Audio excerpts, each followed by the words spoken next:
giving blood, giving bone marrow, etc., being an organ donor. We don't know, but doesn't that feel good? Isn't that altruism? That's Steve. That's what Steve represents to me.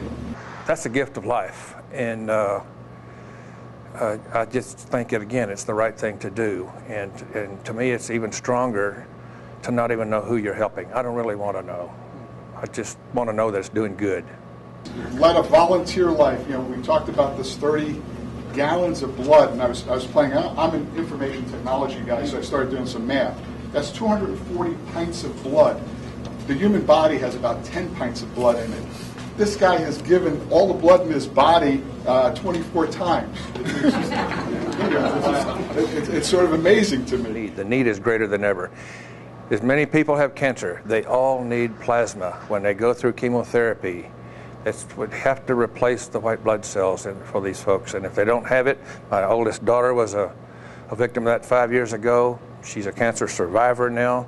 She got through it, and I've got other friends that have survived cancer. But it takes people to give plasma, to give platelets, to give blood. It's not available any other way unless someone is generous enough to share what they've got. And the more I give, the healthier I am, it seems. The principles of life don't change, doing what's right. And I just try to do that. I try to live that way, do the right thing.